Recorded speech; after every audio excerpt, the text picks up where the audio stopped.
የሚያስፈልገው የትኛውም የጸጋ ስጦታ በሚገለጥ ጊዜ ለንጉሱ ያለውን ታስታውሳላችሁ። መጨረሻ ላይ እኔ አይደለሁም የምፈታው አለ። ምንም ሲፈታ የሚያደርገው ነገር ነው። የትኛውም ነገር ለራእያቸው ግባት የሚመጣው የትኛውም ነገር ለእግዚአብሔር ክብር ከራሱ ከእግዚአብሔር እንደሆነ ሪኮግናይዝ የሚያደርጉ ሰዎች ናቸው። ለእግዚአብሔር እውቅና የሚሰጡ ሰዎች ናቸው። ስለዚህ እግዚአብሔር በእኛ ውስጥ ራእይ ያስቀምጧል። ወደ ራእያችን መንገድ ስንሄድ በመንገዳችን ላይ የሚገጥሙ ነገሮች አሉ። ተቀባይነት ማጣት፣ መከራ፣ ችግር ሊሆን ይችላል። ማጣት፣ ፋይናንሻሊ ሰፖርት አለመደረግ ሊሆን ይችላል። ምክንያቱም አንዱ ራእይን አንዱ የሚያስቀጥለው መንገድ ፋይናንስ ነው። የዮሴፍ ራእይ ያው የሱ ነዶ ቀጥ ማለት ነው። ሌላው ነዶ ወድቋል። ሌላው ዓለም በረሃብ ተመቷል። እሱ ጋር ግን ስንዴ አለ። ስለዚህ ያ ስንዴ በገንዘብ ተሽጦ ሊሰጥ የሚያስፈልግ ነው። ያ ነው በቃ የሱ ራእይ ያስፈልገናል። ለራእያችን የሚያስፈልገው ግባት ሁሉ ዛሬ ላይ በእጃችን ላይኖር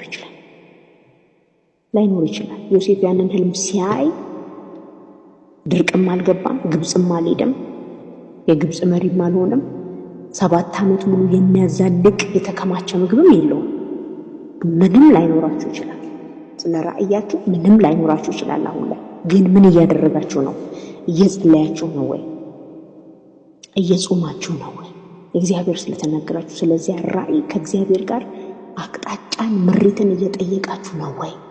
መንገዱን እየጠየቃችሁ ነው ወይ? ሙሴ ከእግዚአብሔር ስለተቀበለው ራእይ በመጀመሪያ ያደረገው ነገር ከግብጽ ከወጣ በኋላ ኢንስትራክሽን መቀበል ነው።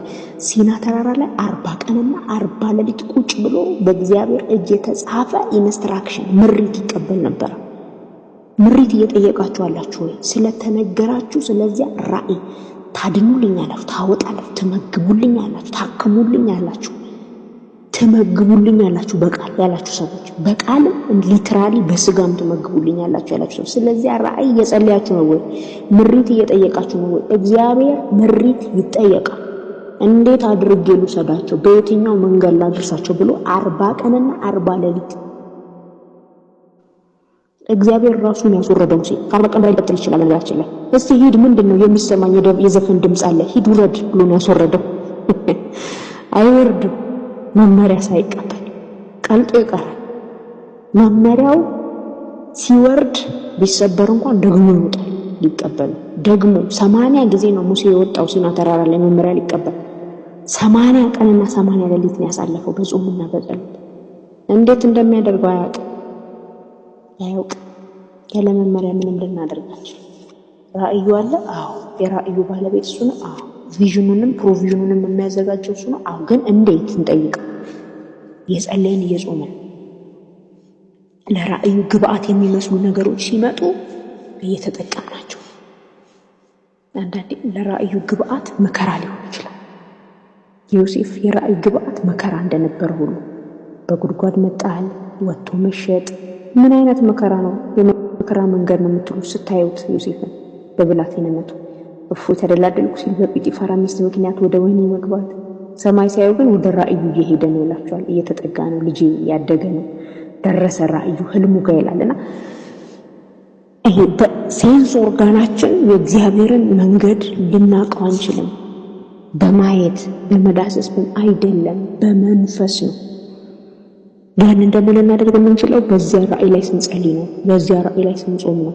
እግዚአብሔርን ምሪት፣ አቅጣጫ፣ መንገድ ስንጠይቀው ነው። እንዴት እናድርገው ብለን ስንጠይቀው በራሳችን መንገድ፣ በራሳችን አኳኋን፣ በራሳችን ሁኔታ ከሄድን ያው መጨረሻው ብዙ ውጤታማ በእነ ሶምሶን ህይወት የሆነው እንደዚህ የተሰጠው ራእይ ነበር። በህይወት ዘመን ከፍልስጤም እስራኤልን ነጻ ታወጣለህ፣ ይሄን በህይወት አታደርግም። ስለዚህ ሶምሶን በጣም አድቬንቸረር ነበር። አድቬንቸር የሚወድ ሰው ነበርና ሞቅ ሲለው ላጥ ብሎ ይገባ ነበር። ላጥ ብሎ እግዚአብሔር የሶምሶንን ያልሆነ መንገድ እየተጠቀመ ነገር ይፈልግበት ነበር ይላል መጽሐፍ። ይራራለታል፣ ታውቃላችሁ፣ ነገር ይፈልግበታል።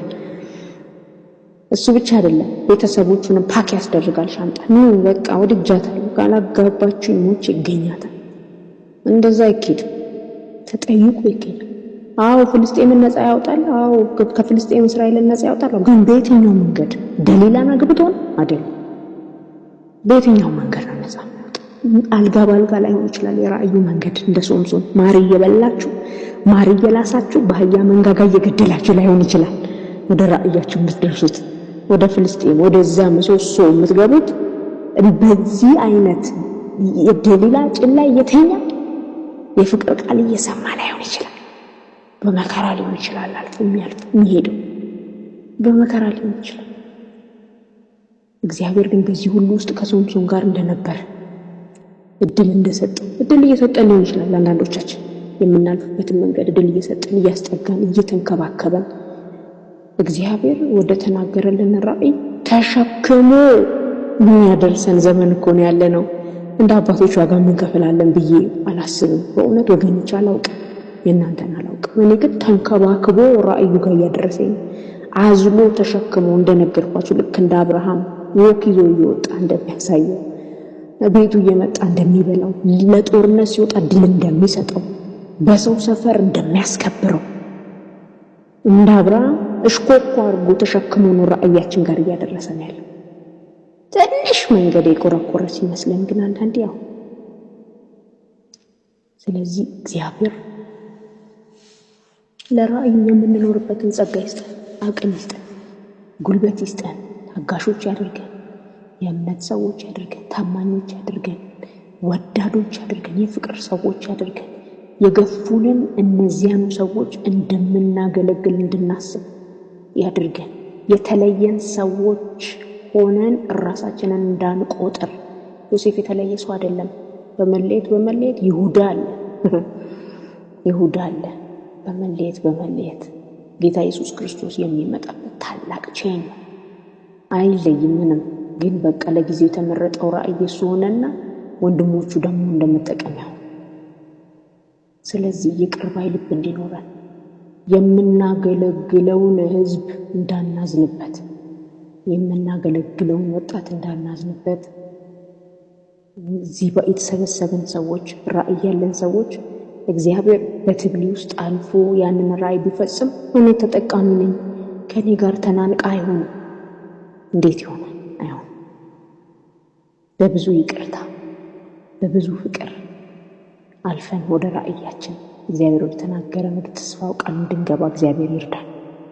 መንገዱ ያደክማል። አዎ፣ ግን የጌታ እጅ ከኛ ጋር አለ። ይዞናል። ጉድጓዱ የማይገል አይደለም። ዮሴፍ የወደቀበት ያ ጉድጓድ ባዶ ገጭቶ የሚጥል ነው፣ የሚገል ነው። የእግር ሰንሰለቱ የሚያሰለች ነው። የጲጢፋራ ቤት ውስጥ የተገኘበት ክስ የሚያስገድል ነው። ባሪያ ነው። የፈለገ ቤቱ ላይ ስልጣን ሊሰጠው ባሪያ ነው። የምናልፍበት መንገድ የማይገለል ነው አይደለም።